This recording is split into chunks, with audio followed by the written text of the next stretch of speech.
वालेकुम, मेरा नाम है उमर हमीद और आज हमारे साथ हैं आईक्यू राइट्स की सीईओ इकरा वैस। इकरा एक वुमेन एंटरप्रेन्योर हैं। उन्होंने 2013 में जब कोई फ्रीलांसिंग के मेंटोर्स नहीं थे, कोई कोर्सेज नहीं थे, कोई ट्रेंड नहीं था फ्रीलांसिंग का, तब उन्होंने फ्रीलांसिंग स्टार्ट की as a content writer.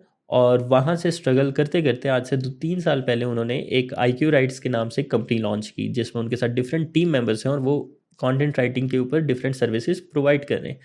Iqra have kids और मैरिड है, तो वो वर्क लाइफ और पर्सनल लाइफ को काफ़ी अच्छे से मैनेज कर रही हैं, क्योंकि वो नज़र आ रहा होता है जिस तरह से वो कम्युनिटी में काम कर रही हैं। कम्युनिटी बिल्डिंग के ऊपर उन्होंने काफ़ी काम किया है। तो आज जानने की कोशिश करते हैं कि इकरा किस तरह से सब चीज़ें अच्छे से मैनेज कर लेती हैं और किस तरह से वो अपनी सर्विसेज की क्वालिटी को कॉम्प्रोमाइज़ किए बगैर कम्युनिटी बिल्डिंग भी कर रही हैं और इसके अलावा डिफरेंट सर्विसेज भी प्रोवाइड कर रही हैं, अपनी टीम को भी मैनेज कर रही हैं, अपनी कंपनी को भी मैनेज कर रही हैं। तो ये पूछते हैं सब इकरा से, और बिगिनर्स के लिए उनके पास क्या एडवाइसेस हैं वो भी पूछ लेते हैं इकरा से।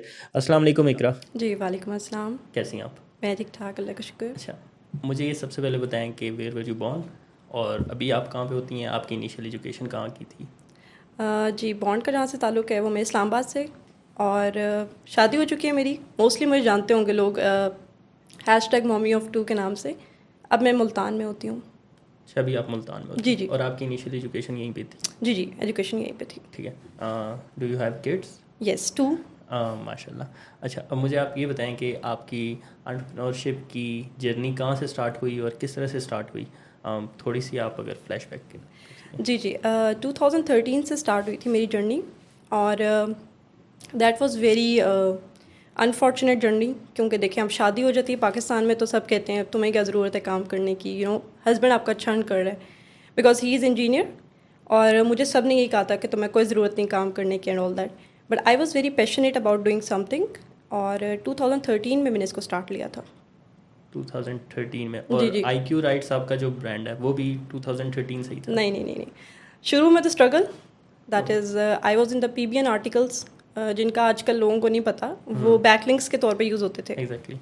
तो वो मैं लिखती रही हूँ, लाइक 1000 रुपीज़ के मैं कोई 500 आर्टिकल्स लिखती रही हूँ उस ज़माने में। 500? आजकल तो मेंटोर्स हैं, आपको समझा देते हैं कि नहीं करना, आपकी प्राइस होनी चाहिए and all that, but at my time no one there for the guidance. So अच्छा, मुझे ये बताएं कि 500 आप कैसे मैनेज करती थी? बस ये था कि कर लेती थी, पैशन था बहुत ज़्यादा लिखने का, बस करना है, कुछ करना है। और ये था कि मैं बताती नहीं थी किसी को कि 1000 रुपये मिल रहे हैं मुझे, क्योंकि आपको पता है ये भी एक स्टिग्मा है। हाँ, ये भी है। और आईक्यू राइट्स फिर कब से स्टार्ट हुआ? ये 2 साल पहले से। 2 साल पहले से? जी जी, और कोविड आप, में मैंने स्टार्ट किया था। अच्छा, और अभी आप एज ए फ्रीलांसर काम कर रही हैं? नहीं नहीं, as a CEO of IQ rights. Okay. और मेरे अंडर जो हैं 25 एम्प्लॉयज़ जो हैं वो काम कर रहे हैं। और आप लोकली सर्विस दे रहे हैं? लोकली नहीं, इंटरनेशनल। ठीक है, कोई भी नहीं देता लोकली। वैसे क्या वजह है इसकी लोकली सर्विसेज ना देने की? लोकली एक तो क्लाइंट्स पे नहीं करते? पे नहीं करते और थोड़े गर्म दिमाग के होते हैं, टू बी वेरी ऑनेस्ट, ख़ास तौर पे फीमेल्स के साथ, जो उनको थोड़ा सा हर्डल पेश आती हैं उनके साथ डील करते हुए। और प्राइस जो होती है, प्राइसिंग के अंदर बड़ा इशू करते हैं वो लोग जो लोकल हैं। ओवर, यानी कि वो ये भी करते हैं, ओवर एक्सपेक्ट भी करते हैं। एग्जैक्टली। रिविजन्स उनको अगर आपने कहा कि 3 रिविजन्स देंगे तो वो कहते हैं नहीं जी, आपको हमने ख़रीद लिया अनलिमिटेड रिविजन्स, चाहे वो 6 महीने के बाद हो या 7 महीने के बाद। तो मैनेज नहीं होता? नहीं, उनके साथ मैनेज नहीं अच्छा, होता। मोस्टली आपके क्लाइंट्स कहाँ से हैं? US से। और डायरेक्टली वेबसाइट पे आ रहे हैं आपके क्लाइंट्स? जी जी, वेबसाइट पे भी आ रहे हैं और अपवर्क के थ्रू। अच्छा, वर्क के ऊपर भी आप जी काम जी। करें। ठीक है। अब मुझे ये बताएं कि कॉमन चैलेंजेस क्या होते हैं वुमेन को, मतलब एंटरप्रेन्योरशिप स्टार्ट करने से पहले, स्टार्ट करने के बाद? देखिए, मैं तो मैरिड हूँ, मैं सिंगल का तो नहीं बता सकती कि क्या इश्यूज़ होते हैं उनके उनके डिफरेंट इश्यूज़ होंगे, लेकिन एज अ मैरिड वुमन मेरे ख्याल में आपको, आपके कुछ ज़्यादा ही होते होंगे। मेरे तो डबल ट्रिपल होते हैं। और मैं जब मेरे पास जब सिंगल आती हैं लड़कियाँ, वो जी हमने पार्टी पे जाना है, हमें बर्थडे पार्टी में, कहती हूँ भाई आप लोगों के पास एक जॉब है, आप लोग उसके ऊपर फोकस करें। बट बच्चों के साथ पर्सनल लाइफ, आपको पता है हस्बैंड को टाइम देना, घर के सारे काम में खुद ही कर रही होती हूँ मैनेज, तो उसके साथ ऑब्वियसली बहुत डिफरेंट होता है। आपने किस तरह से ओवरकम किया? ओवरकम ये कि आउटसोर्सिंग, ओके। टीम अच्छी बनाई। पहले तो बड़ा डर रही थी मैं टीम बनाते हुए कि टीम अगर बनाऊंगी तो पता नहीं वो काम करेंगे कि नहीं करेंगे। ऑब्वियसली ये डर सबको होता है, जो भी CEO बन रहे होते हैं उस स्टेज पे, वो कहते हैं मैं जो करता हूँ उतना बेहतर कोई नहीं कर सकता। तो उसको इंटर्नशिप पे लेके आई मैं पहले, पहले मैंने हर बच्चे को 6 माह की internship the, that is paid internship, और उसके बाद उनको सिखाया। कितना पे कर रही हैं इंटर्नशिप? 25,000। अच्छा, ये हमारा आपने भी अंदर की बात पूछी है। हमारा भी इतना ही है। और अब टेक जब मैंने स्टार्ट किया तो मैंने भी यही सोचा था कि यार पेड इंटर्नशिप, मतलब किसी को इंटर्नशिप पे तब लेके आना जब उनको काम आता हो, एग्जैक्टली। और अगर काम ना आता हो तो उनको लाने की ज़रूरत नहीं है, और अगर काम आता हो और आप ना पे करें तो वो फिर मेरे ख्याल में फेयर नहीं है। और काम के साथ साथ पैशन, एक अब पेशेंट भी काम होता आता है और पैशन नहीं होता बच्चों में। बच्चे कहते हैं चलो ठीक है, मिल रही है इंटर्नशिप, यहाँ मिल गई, ओके फाइन, हम नेक्स्ट पे चल जाएंगे। अच्छा, हमारी एक हायरिंग हुई है लास्ट वीक, तो वो लड़का जो है वो भाग भी गया माशाल्लाह से। तो उसकी वजह ये थी, उसको काम अच्छा खासा आता था, लेकिन वो उसने पहले ही उसने कह दिया था कि मतलब मैं कुछ साल, मतलब कुछ महीने बाद मैं ये छोड़ दूंगा या कुछ साल बाद छोड़ दूंगा, तो मतलब आप अभी क्यों कर रहे हैं? तो वहाँ से फिर थोड़ा यानी कि बैड सीन हुआ और वो भाग गया। ऐसा तो होता आपके है, साथ भी ऐसा ही होता है? ऐसा 2-3 दफ़ा हुआ है, और 2-3 दफ़ा नहीं बल्कि 4-5 दफ़ा हो चुका है। सीखते हैं और फिर जब अच्छी अपॉर्चुनिटी आती है चले जाते हैं। मैं कहती हूँ उनका एक राइट भी है, लेकिन अगर एथिकली देखा जाए तो थोड़ा सा ऑड है। अगर आप जाने से पहले एक प्रॉपर वजह बताओ। हमारे यहाँ वजह यही होती है कि पेमेंट ज़्यादा अच्छी मिल रही है। अच्छा, नहीं, उसमें एक और चीज़ भी आ जाती है, क्योंकि मैं पिछले 2-3 साल से कंपनी रन कर रहा हूँ, तो उसमें ये भी होता है कि अगर आप न्यू हायरिंग करते हैं वहाँ पे खासकर ये इशू आता है कि जी वो जी ऑफर लेटर जो है वो यूज़ करते हैं अपना, मतलब वहाँ पे दूसरी एग्जैक्टली कंपनी में सैलरी रेज करने के लिए। ऐसा ही एग्जैक्टली होता ऐसा है। ही होता है। और यहाँ के एम्प्लॉयज़, मेरे साथ तो अभी तक नहीं हुआ, लेकिन कंपनी के एम्प्लॉयज़ जो होते हैं वो किसी और से ऑफर लेटर लेके आपसे यहाँ पे रेज मांगते, तो इस तरह भी आपको ऐसा फेस होता करना है, पड़ा। ऐसा होता है बिजनेसेस में। ये तो जाहिर सी बात है, जहाँ 2 पैसे ज़्यादा मिल रहे हैं वो फिर उसको लेटर को एज सच यूज़ कर लेते हैं। अच्छा, तो ये आपके साथ, अच्छा आपके सारे जो एम्प्लॉयज़ हैं वो रिमोट हैं? जी जी, मोस्टली रिमोट है। रिमोट में भी ये सीन होता है? रिमोट में भी होता है। रिमोट में हमें एक दिन पहले मेल आ जाती है, जी ओके सॉरी हम नहीं कर सकते कंटिन्यू। वजह क्या है जी? वजह हमें कोई और अच्छी ऑफ़र मिल गई है। अच्छा, लेकिन मेरे साथ तो ऐसा भी हुआ है कि ऑफ़र लेटर एक्सेप्ट करने के बाद भी नहीं है। अच्छा। आपके साथ नहीं हुआ? नहीं, ये वाला सीन नहीं हुआ। चलें, हो जाएगा। अभी आपको टाइम कम ये हुआ दुआ है कि बद्दुआ है? ये आपके साथ होगा। अच्छा, चलें बिल्कुल ठीक होगा। है। अभी तो 2 साल हुए हैं, तो देखते हैं आगे क्या क्या होता अच्छा, है। तो आप किस तरह से रिमोट वर्क अपना मैनेज करती हैं? मैंने टीम जो थी बिल्ड की थी जब, तो इस्लामाबाद में सबसे पहले मीटअप किया था उनके साथ, सबके साथ। ठीक है। और वहाँ से मैंने चूज़ किए थे कि कौन लोग पैशनेट है, अच्छा। और पैशनेट होने के साथ साथ किनको थोड़ा बहुत नो हाउ है कंटेंट राइटिंग की। फॉर एग्जांपल किसी ने एकेडमिक राइटिंग की होती है, और एकेडमिक राइटिंग तो मोस्टली 60% लोग कर रहे होते हैं। तो उनसे हमने बात की कि अगर आप कर सकते हैं हम आपको सिखाएंगे और पे भी करेंगे। तो ये चीज़ थोड़ी फैसिनेट करती है बच्चों को, ख़ासतौर पर यूनिवर्सिटी स्टूडेंट्स हैं उनको। तो मेरा टारगेट वही था। थोड़ी साइकी जानती थी मैं स्टूडेंट्स की कि जाहिर सी बात है उनको थोड़े बहुत पैसे चाहिए होते हैं यूनिवर्सिटी के लिए। तो वहाँ से पिक किए मैंने लोग, स्टूडेंट्स ख़ास तौर पे, एंड देन मैंने स्टार्ट किया उनके अच्छा, साथ। टाइम वो पूरा देते हैं, 8 टाइम आवर्स? पूरा, क्योंकि मैं उनके साथ पूरा होती हूँ। 8 घंटे वो काम करें तो 8 घंटे मैं भी लैपटॉप पे हूँ, मैं उनको मैनेज कर रही हूँ। मैं कोई उनके, फिक्स टाइमिंग है आपकी? जी जी, रात को। अच्छा, फिक्स टाइमिंग है, फिर तो कोई इशू नहीं होता होगा। जी एग्जैक्टली, अगर, रात 1 से क्योंकि अगर 8 तक। फ्लेक्सिबल आवर्स हो और आपने भी साथ रहना है तो फिर तो मेरे ख्याल में आपका पूरा दिन कभी एक एम्प्लॉय के साथ, कभी दूसरे, एग्जैक्टली फिर तो नहीं, वो एक ही टाइम होता है सब एम्प्लॉयज़ के साथ, जिसमें अगर मीटिंग मैंने करनी है तो जाहिर सी बात है वो एक दिन पहले मैं अनाउंस कर देती हूँ। और मोस्टली मेरा मीटिंग आवर्स होते हैं सैटरडे को, वो दिन के टाइम होते हैं, क्योंकि संडे में ऑफ लेती हूँ। चलें, ये भी अच्छी बात है। अच्छा, अब मुझे ये बताएं कि की स्किल्स क्या होते हैं कंटेंट राइटिंग में? अगर कोई बिगिनर है और वो स्टार्ट करना चाह रहा है तो क्या की स्किल्स, मतलब वो किस चीज़ के ऊपर ज़्यादा फोकस करें? डायरी सब लिखते होंगे? अब ज़माना नहीं रहा। अच्छा, शायद मैं बहुत बूढ़ी हो चुकी हूँ, लेकिन डायरी जो लिखने वाले लोग हैं उनको कंटेंट राइटिंग के थोड़ा थोड़ा जर्म्स होते हैं उनके अंदर। तो मैं तो शुरू से डायरी लिखती थी, और जो मेरे पास आता है उससे मेरे पहले ही सवाल ये होता है, डायरी लिखिए, कभी थोड़ी बहुत इंग्लिश आती है? चलो डायरी ना सही, किसी को लेटर शेटर लिखा हो आपने, जी जी हमने लिखा है, तो मैं कहती हूँ ठीक है फ़ाइन, हम आगे चलते हैं इसको लेके, और थोड़ा फ़न वे में स्टार्ट करते हैं। एसईओ उनको सिखाई थोड़ी सी, एसईओ क्या होती है, वेबसाइट पे कंटेंट कैसे आता है, कीवर्ड्स क्या होते हैं, ये थोड़ी सी ऐसी की एलिमेंट्स हैं जो पता होने चाहिए। और आजकल तो मेरा ख्याल से 80% लोगों को पता हो चुके हैं। कोविड में ये था कि कीवर्ड्स क्या, अच्छा मतलब हैरान हो जाते थे लोग, और अच्छा एसईओ क्या होती है, मतलब एसईओ उनके लिए बहुत बड़ी बात थी। कोविड के दौर में सब मेरा ख्याल से आई थिंक से ज़्यादा स्टार्ट हुआ हाँ था। मेरे ख्याल से। अच्छा, जब से चैट जीपीटी आया तो उस पर कोई इफेक्ट हुआ है आपके काम पे? चैट जीपीटी, जी ये बहुत अच्छी आपने बात की। मैं बल्कि इसके ऊपर काम करना शुरू करी हूँ कि जितने एआई टूल्स हैं उनको यूज़ करना नहीं आता। देखिए for example this is a tool made by human, तो हमें सबको ये अपनी जॉब्स का ख़तरा पड़ चुका है ना कि अच्छा ये होगा वो होगा, हमारी जॉब्स नहीं रहेंगी। मोस्टली जो कंटेंट राइटर्स हैं, तो मैंने एक पोस्ट भी की थी फेसबुक पे कि चलें ठीक है, आपकी अगर एसईओ राइटिंग थोड़ी सी इफ़ेक्ट हो रही है, दैट इज़ थोड़ी सी, अगर आपको यूज़ करने आते हैं तो आप उसको बहुत अच्छे से यूज़ कर सकते हैं एआई टूल्स को, ठीक है। और अगर फिर भी आपको लगता है ये बहुत वियर्ड हो रहा है और आपसे नहीं कंट्रोल हो रहा, तो आप क्रिएटिव राइटिंग की तरफ आएँ, स्क्रिप्ट राइटिंग की तरफ आएँ। वो आपका एआई नहीं कर सकता, बिकॉज कल्चर डिफरेंसेस, आपका जो एथिकल डिफरेंसेस हैं, वो उसकी तो एक ही है ना, एक ही लैंग्वेज है उसकी। वो तो आपको एक बता देगा कि यार 1 A to Z यही लिखना है आपने, अब आपने उसको मोल्ड करना है, वो आपकी क्रिएटिविटी है। अच्छा, आपने स्क्रिप्ट राइटिंग और क्रिएटिव राइटिंग की बात की, जी, can you please explain both of this?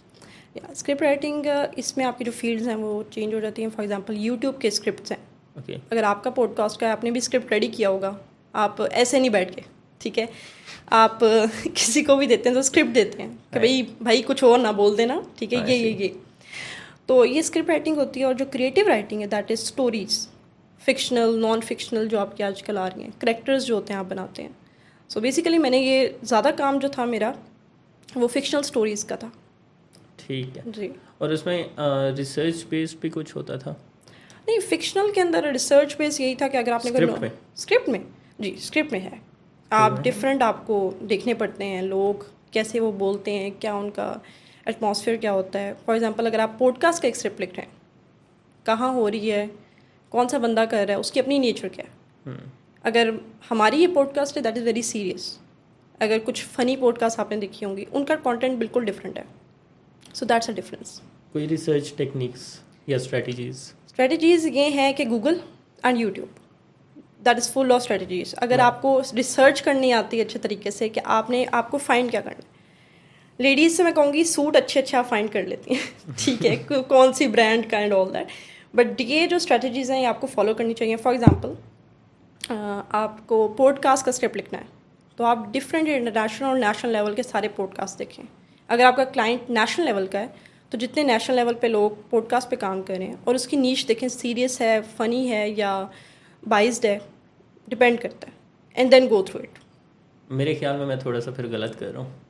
क्यों? मैं तो फेसबुक की आपकी 10-15 पोस्टें मैंने निकाली, लिंक्डइन की 10-15 पोस्टें निकाली और वहाँ से फिर मैंने अपने क्वेश्चंस रेडी किए। नहीं, अब ये देखें आपकी बड़ी बेसिक अप्रोच थी, टू बी वेरी ऑनेस्ट। मैं यहाँ पे बैठ के ये नहीं कह सकती बड़ी अच्छी आपकी approach, this is a very basic approach. लेकिन अगर आपने बहुत ही प्रोफेशनल किसी क्लाइंट के लिए काम करना है तो ये अप्रोच आपकी वैल्यूएबल नहीं होगी। ओके। उसमें आपको बहुत ज़्यादा रिसर्च करने होंगे। फॉर एग्जांपल अगर आप किसी एक बंदे पे काम करें, उसकी साइकी से लेके उसके उठने बैठने का स्टाइल, ठीक है, उसके बोलने का style, and then you will come up to the questions you want to ask. तो अब मुझे कैसे रेडी करनी चाहिए, थोड़ा सा मुझे एक्सप्लेन करके बताएं। अच्छा देखिए, आपके पास फॉर एग्जांपल लेडीज़ आ रही हैं या जेंट्स आ रहे हैं, अब उनका कोई ना कोई कंटेंट फेसबुक पे होता है, आपको थोड़ा सा अंदाज़ा हो जाता है ये पॉजिटिव माइंडसेट का है, नेगेटिव है, ह्यूमर है इसमें या नहीं है, then you will create the questions accordingly. Okay. बाकी थोड़ी सी फेस रीडिंग, चल अगली दफ़ा मैं ट्राई करूँगा। अच्छा, नहीं कोई बात नहीं, सर्विसेज भी ले सकते हैं, हम आपको ऑफर करें, इसके बाद डील करते हैं। चलें ठीक है। ठीक है। अच्छा, अब मुझे ये बताएं कि आप वर्क और मतलब वर्क लाइफ और पर्सनल लाइफ आप किस तरह से बैलेंस करती हैं? इसको बैलेंस नहीं कह सकते इसको 70-30 कह सकते हैं। Sometimes 72 personal life and 32 professional life. But जैसे मैंने आपको बताया आउटसोर्स कर चुकी हूँ मैं, तो आउटसोर्स में ये है कि मुझे सिर्फ एक नज़र मारनी पड़ती है, जिसे कहते हैं कि आम अल्फाज में। लेकिन कई दफ़ा ऐसे आपको पता है एम्प्लॉयज़ आ जाते हैं, बहुत तंग करते हैं। मुझे तो लगता है आपकी 80-20 होगा, 80 वर्क और हाँ, समटाइम्स। फॉर एग्जांपल अभी मेरे बच्चों की वेकेशन स्टार्ट है, 10-15 तो आपकी फेसबुक की पोस्ट आ रही होती है वहाँ पे भी रीच चाहिए डेली। वहाँ पे भी रीच ऐसा ही चाहिए है हमें। हाँ ऐसा ही है। तो मतलब मैनेज किस तरह से हो रहा है? मैंने ये देखिए फ़ोन आपके पास है, ठीक है, आधा काम फ़ोन पे हो रहा होता है। बच्चे अब अल्हम्दुलिल्लाह इतने बड़े हो चुके हैं कि मेरी बड़ी बेटी जो है वो 10 साल की है और छोटी 6 साल की है। तो अल्हम्दुलिल्लाह शुरू से ट्रेन ऐसे किए हैं कि दे नो अगर मामा काम कर रही हैं। अच्छा, तो वैसे ये एक चीज़ यहाँ पे है, मतलब सिनेरियो डिफरेंट है थोड़ा सा।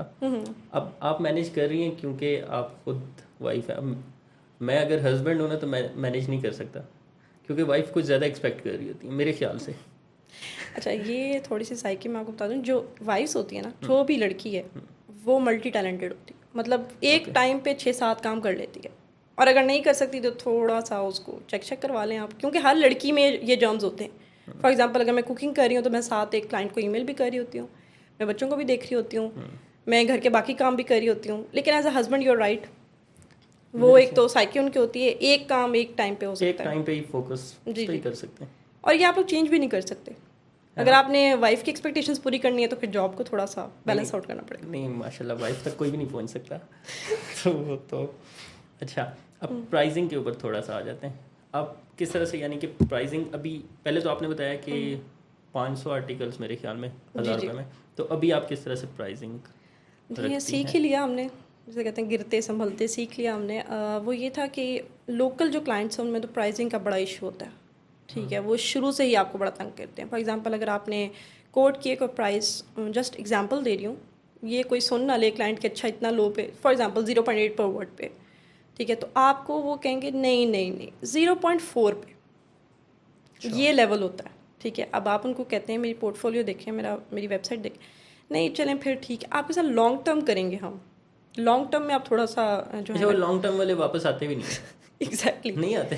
वो जिसे कहते हैं टोपी पहनाना, वो आपको टोपी पहना रहे होते हैं जी हम लॉन्ग टर्म। मैंने कहा लॉन्ग टर्म कितना कॉन्ट्रैक्ट करें, या तो आप कि साल का है 2 साल का, जब ये कहो तो उनका मैसेज नहीं आता। नहीं तो पाकिस्तान में तो कॉन्ट्रैक्ट भी नहीं माने जाते। नहीं, अब मैंने इसके ऊपर बड़ा फोकस किया था, मैंने 2-3 क्लाइंट्स से बल्कि मेरी बड़ी बहस हुई थी, मैं उनको कहती थी भैया आप कॉन्ट्रैक्ट किया करें, अगर आपको लॉन्ग टर्म करना है। शॉर्ट टर्म है तो आप जाहिर सी बात है रेट अच्छा दें। ठीक है। और इसमें फैक्टर्स क्या होते हैं, मतलब किस तरह से आप अपना अच्छा, पहले तो आपका रेट जो है? एक्सपीरियंस, वर्क एक्सपीरियंस, आपका वर्क एक्सपीरियंस कितना क्लाइंट के हिसाब से भी होता है? जी क्लाइंट के हिसाब से भी। अब फॉर एग्जांपल एक क्लाइंट है, उसके पास बिल्कुल उसकी नई नीश है, आप उससे डिस्कशन करते हैं, कम्युनिकेशन करते हैं कि भाई आप कितने अरसे से काम करें, वो बेचारा रो रहा होता है जी मेरी पहली नीश है, मैंने लिखवाना है, मेरे पास टाइम नहीं है, ब्ला ब्ला ब्ला। तो आप क्या कहते हो, आप उसको कहते हो कि ठीक है हम ऐसा कर लेते हैं कि आपको ये रेट दे देती हूँ, मैं कोट कर देती हूँ, लेकिन अगर आपके आर्टिकल्स रैंक कर गए तो मैं थोड़ा सा एक्स्ट्रा चार्ज करूँगी। ये स्ट्रैटेजी रख लेती हूँ मैं, क्योंकि मैं एक्सपीरियंस हूँ, मुझे पता है कि मैं जो आर्टिकल लिख के दूंगी वो एक भी होगा तो रैंक कर जाएगा। ओके। जी, तो अब इतना कॉन्फिडेंस तो हो गया है। चलें, नेगोशिएशन किस तरह से आप, कोई टिप्स? मैं निगोशिएट अब कम करती हूँ। ओके। जी, क्योंकि अब देखें जो न्यूबीज़ हैं उनको मैं कहूँगी कि वो काम करते हुए निगोशिएट कम करें, क्योंकि उनकी पोर्टफोलियो बन रही है। अब आप बिल्कुल बिगनर ज़्यादा हैं, करें। मैं कहती हूँ बल्कि वो कहते हैं ज़्यादा काम करें, ठीक है, आपकी पोर्टफोलियो बन रही है। अब मेरे पास वो बच्चे भी आते हैं जी हमने हमारी ये स्किल है, हमारा पोर्टफोलियो नहीं है, द रीज़न क्लाइंट हमें बड़े कम पैसे देता है। मैं कहती हूँ आपका एक्सपीरियंस कितना है, 6 महीने। अब 6 महीने पे क्लाइंट आपको एक तो ट्रस्ट नहीं करता, आपकी कोई पोर्टफोलियो नहीं है, उसको पता है अगर पैसे लगा दिए डूब गए, फिर ये तो हर किसी का है। ऐसे ही क्या? तो आजकल आप भी किसी के ऊपर ऐसे पैसे नहीं लगाएंगे जिसकी कोई पोर्टफोलियो नहीं है, जिसका सिर्फ 6 महीने का एक्सपीरियंस है। तो दैट्स अ रीज़न। और डिपेंड करता है आपके अपने एक्सपीरियंस के ऊपर, आपका एक्सपीरियंस कितना है और आप किस तरीके से, आपकी पोर्टफोलियो कैसे बनी हुई है। अच्छा, तो पोर्टफोलियो बनाने के लिए कुछ मैंने पोस्ट वगैरह देखी थी, शायद आपकी थी या किसी और की, कि आप फ्री में काम भी करें? जी, फ्री में करें। मैंने शुरू में जब काम किया था तो उसके बाद 1 महीना ऐसा आया था कि मुझे काम नहीं मिल रहा था, ठीक है, और वो मैं ऐसे मैंने कहा मतलब मुझे काम नहीं, एक तो होता है ना आप 500 आर्टिकल लिख रहे हैं और आपका अचानक से काम ख़त्म। तो फिर मैंने ये था कि फ्री में करना शुरू कर दिया। I posted on Facebook at that time 2013 में कि मैं फ्री में जितने आर्टिकल्स हैं आप लिखवाएं मुझसे। एफिलिएट के थे, APK के थे, वो सारे मैंने लिखे। मुझे एक दफ़ा जिसे कहते हैं हाथ साफ़ हो गया मेरे सब आर्टिकल्स के ऊपर, और जब मैंने वो लिखे उसके बाद मेरी पोर्टफोलियो बहुत अच्छी बन गई। दैट इज़ अबाउट ये APK के बारे में मैंने बहुत सुना है, ये थोड़ा सा आप एक्सप्लेन करेंगे, क्या सीन क्या है इसका? APK का। अब मैं कुछ नहीं कह सकती, APK is totally flop right now, to be very honest. Fraud भी है या सिर्फ फ्लॉप है? मैं कुछ कहूँगी तो कुछ लोगों को बुरा लग जाएगा, but that is fraud. Fraud है, या टू बी वेरी ऑनेस्ट क्योंकि आपकी अगर एंड्रॉयड एप्लीकेशंस यहाँ पे बनती हैं तो वो अगर गूगल प्ले स्टोर पे नहीं जा सकती तो वो आप वेबसाइट पे डालेंगी, वही सीन है। एग्जैक्टली, और मोड APK में। हाँ, और वो इसी वजह से वहाँ पे वेबसाइट पे जाएंगी क्योंकि आपकी पॉलिसीज़ मीट नहीं कर रही। एग्जैक्टली, वहाँ पे जाएंगी और आपके फ़ोन में वायरस आएगा जब भी आप उसको डाउनलोड करेंगे। हमने खुद आर्टिकल्स लिखे हैं और ऐप के लिंक्स लगाए हैं, और वही ऐप जब हम अपने मोबाइल में इंस्टॉल करते थे वायरसेस, तो हम कैसे किसी को कहते हैं कि नहीं नहीं यहाँ से आप ऐप्स अच्छा, डाउनलोड वैसे करो। इसने बूम बहुत ज़्यादा पकड़ा था, क्यों, जितना मुझे याद है, जी 1-2 साल पहले। जी जी 1-2 साल पहले पकड़ा था, क्योंकि तब उस टाइम पता नहीं था इतना। गूगल की इंडेक्सिंग वगैरह भी इंडेक्सिंग हो जाती थी, लेकिन कुछ आर्टिकल्स पे आके वो इंडेक्सिंग नहीं करता था। फॉर एग्जांपल GTA 5, ठीक है, उसकी लोगों ने बहुत APK बनाई थी, प्रॉपर वेबसाइट्स थी, GTA 5 मोड APK.com, ठीक है। और अब GTA 5 उसको अगर पता लग जाए तो वो बेचारा क्या करे, वो क्या मैं प्ले स्टोर पे हूँ, ये किधर मुझे सेल आउट करे। तो दैट द रीज़न। अच्छा, आपकी यूनिक सेलिंग पॉइंट्स क्या? Unique selling points, best communication, okay. And second to know the psyche of my client, उस हिसाब से डील करना, और उसी के हिसाब से आप नेगोशिएट भी करते हैं? निगोशिएट, उसी हिसाब से पैसे, उसी हिसाब से अपने आप को प्रेजेंट करना कि आई एम दिस। ठीक है। फ्रीलांसिंग मार्केट जो है काफ़ी कम्पिटिटिव हो चुकी है, तो वहाँ पे आप किस तरह से स्टैंड करती हैं, मतलब किस तरह से आप डिफरेंशिएट करती हैं ख़ुद को किसी और फ्रीलांसर से? अच्छा, ये है कि पोर्टफोलियो जो है ना आपका बड़ा काम देता है। हाँ, एंड पोर्टफोलियो देन है, कवर डिपेंड करता है। कवर लेटर आपका बहुत काम देता है। आपकी जो अप्रोच है ना क्लाइंट तक, that is a main factor. आप क्लाइंट तक पहुंच के बाकी काम आपका अपना जो काम है उसका है, आप उसको पोर्टफोलियो दिखाओ, and then so on. Communication is the key to success in this market. In freelancing yes. Right.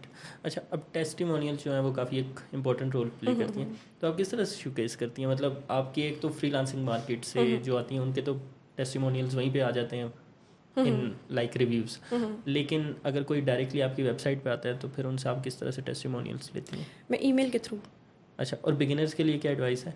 Beginners के लिए है कि चाहे आप फ्री का काम कर रहे हैं, चाहे आप पेड कर रहे हैं, आप अपने क्लाइंट को लास्ट में कहें कि आप, मुझे आपका रिव्यू चाहिए, ठीक है, इधर इट्स बैड और good, I want your review, ताकि मैं उसको आगे ठीक कर सकूँ। हमारे यहाँ ये है कि काम करके हम क्लाइंट को मुंह नहीं लगाते, पैसे मिल गए, that's it, end of the deal. अच्छा, पैसों से याद आया, एक और भी आदत है ना हमें कि हम बार बार पैसों के लिए मैसेजेस कर रहे होते हैं, वेरी वियर्ड, है ना? जी। क्योंकि एक फ्रीलांसर से मैं के साथ में काम कर रहा हूँ ग्राफिक्स का, और वो उसको पता है कि यार इसने वीक में मैंने मेरे से 3-4 डिज़ाइंस बनवाने हैं, लेकिन वो फिर भी हर डिज़ाइन के बाद मैसेजेस 3 बार करता है। ये जो पेशेंस है ना, ये नहीं है, और ये हमें सिखाया भी नहीं गया, पैसों के मामले में ख़ास तौर पे। वाकई उनको लगता है कि लेके भाग जाएंगे। हाँ, लेके भाग, मेरा काम इतना अच्छा है, मुझे अभी पैसे चाहिए। और कई दफ़ा आपको स्टोरीज भी मिलती हैं, मेरा ये बीमार है, मुझे अर्जेंट पैसे चाहिए, एक्सेट्रा। अच्छा, हमने भी की होती हैं, वैसे आपने भी की होंगी स्टार्ट में? स्टार्ट में हाँ करते हैं, करते हैं, सभी मैंने भी करते की है। सब करते हैं, लेकिन अब मैं कहती हूँ ये लेवल आ चुका है कि फॉर एग्जांपल देखिए, आपके मेंटोर्स बहुत हैं, आपको सिखाने वाले बहुत हैं। यार मुझे मेरा जो स्टार्ट था वो तो 2016 था, आपका स्टार्ट कब था? 2017 मेरे 13। अच्छा, तो तब तो मतलब इस तरह के कोई मेंटोर्स वगैरह नहीं थे जो आपको बताते थे, अब तो यार एटलीस्ट मेरे ख्याल में थोड़ा सा वेट कर लेना चाहिए। एग्जैक्टली, आपको मैं कहती हूँ मेंटोर्स का काम सिर्फ कोर्स बेचना नहीं है। मेंटोर्स का काम ये है कि वो सबसे पहले बच्चों को कम्युनिकेशन सिखाएं, ठीक है, मार्केट करना सिखाएं। आपका कोई भी स्किल है, आप स्किल तो बाद में आता है ना, स्किल तो आपने चलो सीख लिया 6 महीने 8 महीने जितना भी आपको टाइम लगा, लेकिन अगर आपको उसको मार्केट करना नहीं आता, then what you do, that's a question. बच्चों को, बहुत अच्छे अच्छे बच्चे हैं लिटरली, जब मैंने फाइंड आउट किए तो उनको आते थे काम, लेकिन उनको मार्केट करना नहीं आता था। वो कॉन्फिडेंस ही नहीं था उनमें कि हमने इसको प्रेजेंट कैसे करना है अपने काम को। बट यकीन माने, जब उनका काम देखा जाता तो मैं कहती हूँ वाओ अमेजिंग, आपको मार्केट करना नहीं आ रहा, आपको कम्युनिकेट करना नहीं आ रहा। यहाँ पे लोग अपने काम के ऊपर कॉन्फिडेंट नहीं है, दैट्स द रीज़न। और उसकी क्या रीज़न है? हमारा माहौल, हमें यही सिखाया जाता है कि अच्छा जितना भी तुम्हें आता है ना, इससे आगे बढ़ो, ठीक है, प्रो हो जाओ, प्रीमियम हो जाओ, ठीक है, आपको मैं कहती हूँ अपडेट होना ज़रूरी है, लेकिन जितना आता है उसके ऊपर कॉन्फिडेंस होना भी बहुत ज़रूरी है। और वो आपको कम्युनिकेशन से आता है, आपको रियलिटी में लोगों से मिल के आता है, अपनी फील्ड से रिलेटेड। अच्छा, फॉर एग्जांपल मैं एक राइटर हूँ, और मैं एक ऐसी राइटर से मिल रही हूँ जो बिल्कुल न्यू भी है, ठीक है, उसमें कॉन्फिडेंस बहुत ज़्यादा है, ठीक है, आप उससे मिलते हो, आप कहते हो अच्छा ये मतलब ये बिगिनर हो के इसमें इतना कॉन्फिडेंस वाला जो सीन है, ये बैक बेंचेस में या एवरेज स्टूडेंट्स में ज़्यादा होता है बजाय टॉपर्स के, ऐसे क्या है ना? मैंने ये फील किया है। इसकी क्या रीज़न है वैसे? अच्छा, आप बैक बेंचर से पूछ रहे हैं। इसकी रीज़न ये है कि हम आप बैक आज़ाद होते हैं, हमें कोई रोक नहीं सकता, हमें होता है कि अच्छा हम तो ठीक क्लास है। में ही नहीं होते थे। हम भी 2 साल, हम तो क्लास में, हमें टीचर का ही नहीं पता था। ए लेवल्स में यकीन करें, मुझे मतलब एक हमारी टीचर थी साइंसेस की, वो पास से गुजरी लेवल्स लगा, अच्छा ये भी कोई टीचर है, तो ये हालात थे। लेकिन ये है कि अगर आप फील्ड में आ गए हो तो ये चीज़ें फिर आपको मैटर नहीं करती। आप बैक बेंचर हो, आपके एज आए हैं, बीज आए हैं, कुछ भी आए हैं, अगर आप फील्ड आपकी वो है ना, पैशनेट है आप उसके बाद, फिर तो गुड टू गो। अच्छा, वैसे कुछ क्लाइंट्स भी नेगेटिव मिलते हैं, बहुत तो उनके साथ कैसे डील करना पड़ता है? नेगेटिव क्लाइंट्स को ये है कि शुरू में अगर आप बाय बाय कर देंगे तो ज़्यादा बेहतर है आपकी मेंटल हेल्थ के लिए। न्यू बीज हैं तो वो तो बाय बाय नहीं करेंगे। एग्जैक्टली तो वो क्या करें फिर? प्रोजेक्ट एक्सेप्ट भी हो गया और उसके बाद अब कंप्लीट भी नहीं जा रहा, कंप्लीशन वाली स्टेज की तरफ ही नहीं जा रहा। आप उनसे थोड़ा सा कम्युनिकेट करके देखें। फॉर एग्जांपल अभी रिसेंटली मेरे साथ हुआ है इस लेवल पे, when I am saying that I am expert. तो मेरे साथ एक क्लाइंट था और उसके मैंने सारे आर्टिकल्स मतलब ऑलमोस्ट 1,20,000 की पेमेंट थी। ठीक है, मैंने सारा काम दे दिया and at the and he was showing me the results कि ये है वो है। मैं उसको अपने रिजल्ट्स दिखा रही हूँ और वो मुझे अपने भेज रहा है। मैं कह रहा आप जिस टूल से आप चेक करें काइंडली मुझे उसका लिंक दे दें। That was very fake tool. ठीक है, उसकी डुप्ली चेकर की आपको पता है फ्री में क्या उसकी वैल्यू है, सब जानते हैं। एंड मैं प्रीमियम से चेक करी थी, क्यूटेक्स से चेक करी थी and he was not accepting that. तो मैंने उसको लास्ट में ये कहा, मैंने कहा भाई पैसे जो है ना मुझे कहीं और से मिल जाएंगे, रिस्क तो मेरा है, ठीक है, but this approach is very negative. ठीक है, एंड ही वाज लाइक लड़की हो क्या कर लोगी, this sentence just. Local client था? नहीं, international, that was from Saudi. Okay, तो वो भी लोकल ही हुआ? लोकल ही हुआ, एग्जैक्टली लोकल हुआ। इतने पाकिस्तानी जा चुके हैं, कुछ ना कुछ तो असर पड़ना ही है। ऐसा वैसा 28 लाख गए हैं। हाँ, जितने जहाँ जिसका हो रहा है वहाँ पे जा रहा है। ठीक है। अच्छा, अब आप मुझे ये बताएं कि आप अगर कोई और वुमेन एंटरप्रेन्योर है तो उसको उनको आप क्या एडवाइस देंगी, किस तरह से स्टार्ट उनको करना चाहिए? थोड़ी सी डिटेल इसके ऊपर अगर आप आंसर कर सकें, कहाँ से वो स्टार्ट करें, कैसे स्टार्ट करें कंटेंट राइटिंग की फील्ड में? अच्छा, पहले तो स्किल लें, और स्किल जो है वो आपका टॉप नोच होना चाहिए। आपको 6 महीने लगें, 8 महीने लगें, 1 साल लग जाए, ठीक है। और स्किल के साथ साथ आप जो अपनी स्किल से रिलेटेड लोग हैं उनके साथ आपकी एक बॉन्डिंग, एक कम्युनिटी होनी चाहिए, ताकि जब आप स्किल सीख लें तो फ़ौरन से जब आप जाएं तो आपको एक प्रोजेक्ट मिल जाए, एक मिल जाए, 2 मिल जाए, आप डीएम करने के काबिल हों कि जी मैंने अब सीख लिया, now I am able to work, अब मुझे आप काम दें। हमारे यहाँ सिस्टम थोड़ा सा उल्टा है, हम लोग पहले सही काम पे लगे रहते हैं, कम्युनिटी हम बाद में बिल्ड करते हैं। कम्युनिटी बिल्ड करने के बाद फिर हम सोचते हैं अच्छा अब हम काम ढूंढेंगे।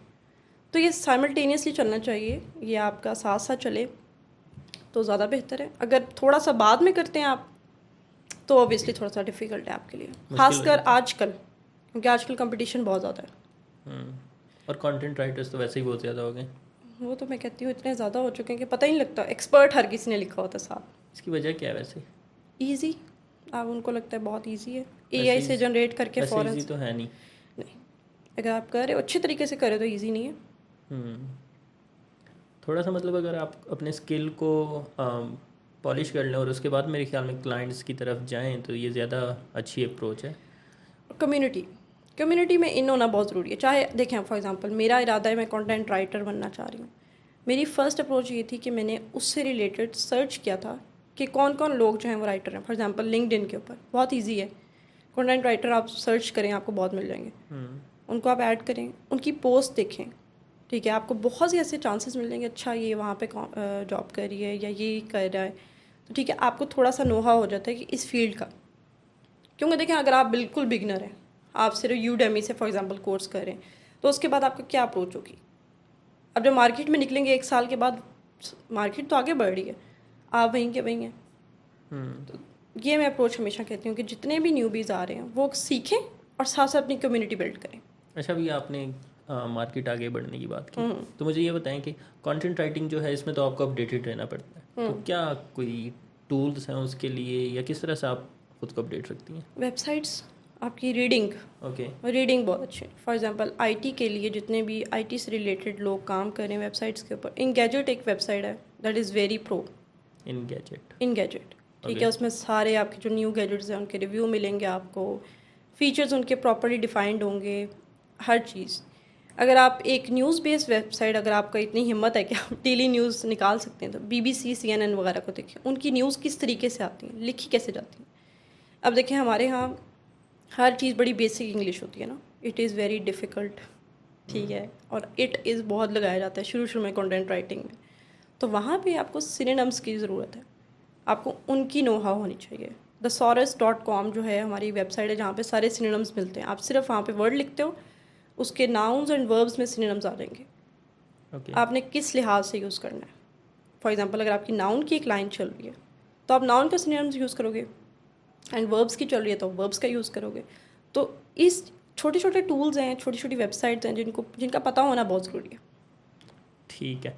और अब थोड़ा सा नैरो डाउन करते हैं। मुझे ये बताएं कि प्रोफेशनल नेटवर्क आपका अल्हम्दुलिल्लाह माशाल्लाह बहुत स्ट्रॉन्ग है। तो मुझे ये बताएं कि किस तरह से आपने बिल्ड किया और आप बिगिनर्स को क्या एडवाइस देंगे। अभी आपने कम्युनिटी बिल्डिंग की बात की, तो आप क्या एडवाइस देंगे किस तरह से वो कम्युनिटी अपनी बिल्ड करें। देखिए, कम्युनिटी बिल्ड करते हुए लाइक माइंडेड पीपल बहुत ज़रूरी है। फॉर एग्जांपल आप ऐड कर लेते हैं और आपको गुड मॉर्निंग गॉर्जस वाले मैसेजेस आते हैं, ठीक है, ब्लॉक दैम, रिस्ट्रिक्ट दैम, क्योंकि फॉर एग्जांपल आपकी मजबूरी है, आपको उनको ऐड भी करना है। वो उन्होंने को CEO शीओ लिखा हुआ है अपने, ठीक है, उनकी पोस्ट भी बड़ी पॉजिटिव आ रही है एक साइड पे। अच्छा, आप उनको किन की बात कर रहे हैं। गुड नाइट से तो मुझे एक ही बंदा याद है, कौन, मैं नाम नहीं लेना चाहूँगा। मैं भी नाम नहीं लेना चाहूँगी, बहुत है, बहुत लोग। अच्छा, वो वैसे काफ़ी अच्छे हैं। अच्छा, हाँ नहीं वो वाले नहीं अच्छे।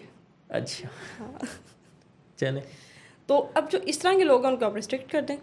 मैंने बाकायदा फेसबुक के ऊपर पोस्ट लगाई थी कि अगर आपको इस तरह के मैसेजेस आते हैं तो आप रिस्ट्रिक्ट कर सकते हैं। बट देखें, प्रोफेशनलिज्म तो है नहीं, आपको। मैसेजेस की आप बात कर रही हैं, पोस्ट की बात कर रही हैं। मैसेजेस की अच्छा जो नहीं, DM में आते हैं। अच्छा नहीं, मैसेजेस का मुझे एक्सपीरियंस नहीं हुआ, मैं पोस्ट की बात कर रहा हूँ जो पोस्ट लगाते हैं गुड नाइट की। अच्छा, मे बी वो ब्लॉक हो, ओके ठीक है, ये भी हो सकता है। तो अब जो इस तरह के आपके मैसेजेस, जाहिर सी बात है लड़कियां बहुत जल्दी घबरा जाती हैं। अच्छा, ये मैसेजेस आ गए। फॉर मेरे पास जितनी भी टीम है, ठीक है, उनको मैंने फेसबुक पहले ऐड किया। अब मेरी जो जितने भी लोग थे उनको रिक्वेस्ट, फॉर एग्जांपल मैं किसी को टैग कर रही हूँ, फ़ौरन से उनको रिक्वेस्ट की, फ़ौरन से उनको DM गया। एंड आई वाज लाइक, वो मुझे, मैम ये क्या हो रहा है, हम तो भी छोटी हैं, हमें, मैंने कहा भाई आप लोग थोड़ा सा सब्र, आपने इस फील्ड में आना है या नहीं आना। एंड वाज लाइक, नहीं हमें तो मतलब हमारा फ़ोन होता है, कभी भाई के पास होता है, तो ऐसे मैसेजेस होते हैं।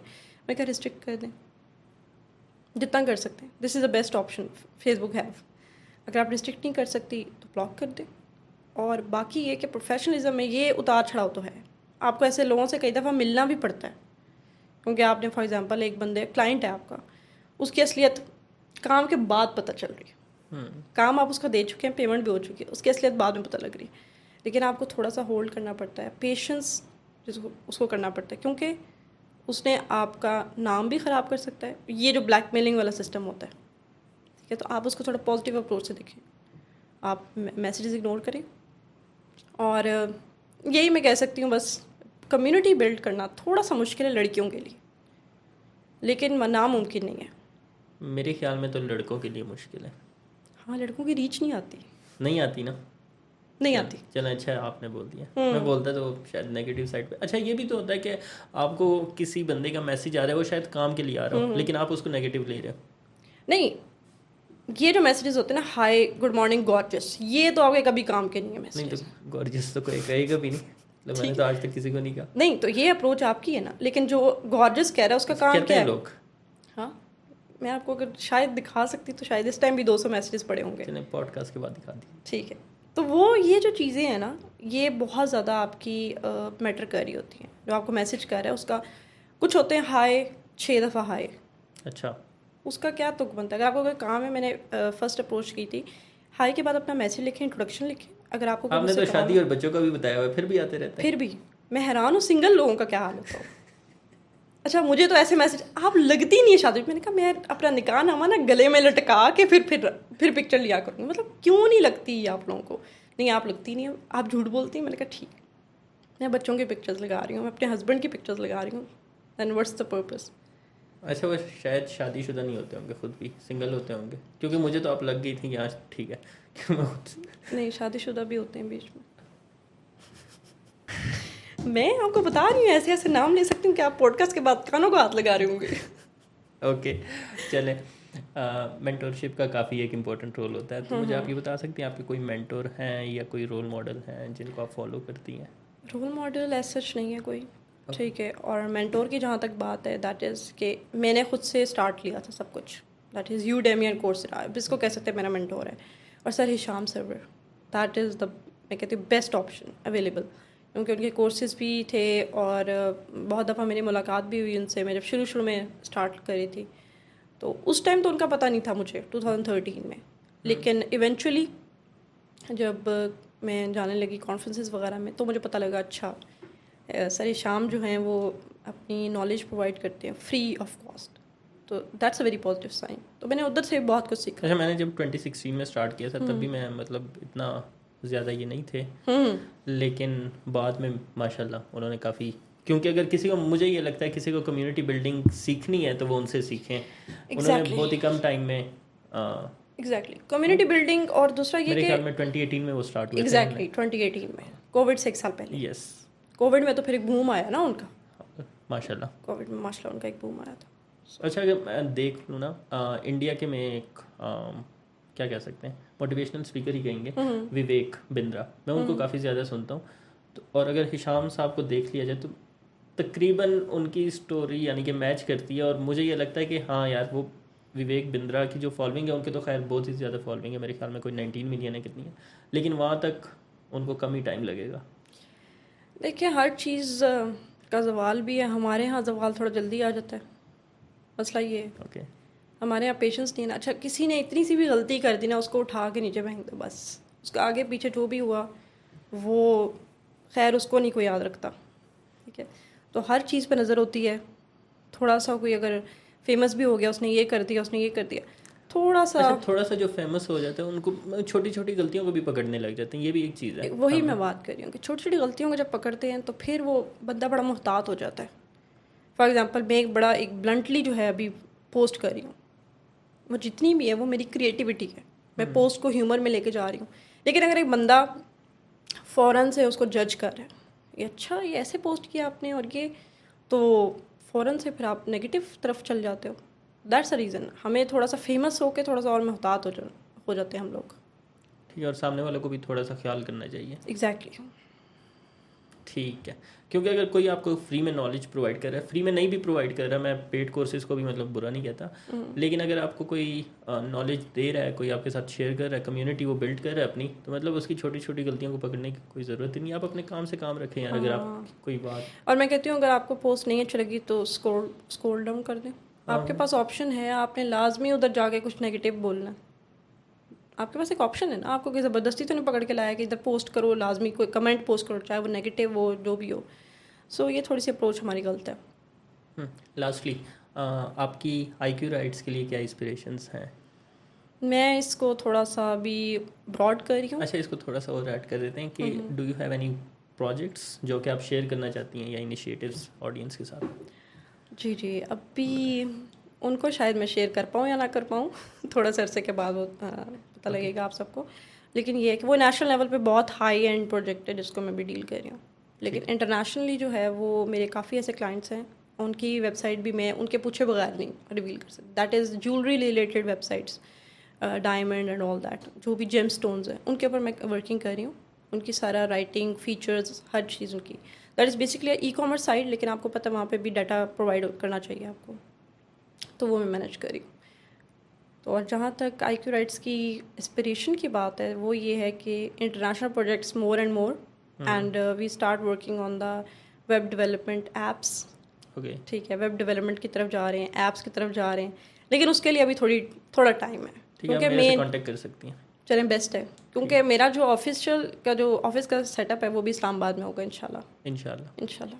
ठीक है, हमारी बिल्डिंग में साथ वाले अभी ऑफिसेस फ्री हैं, अवेलेबल हैं अगर आप लेना चाहें। ठीक है ठीक है, चलें जी, थैंक यू सो मच।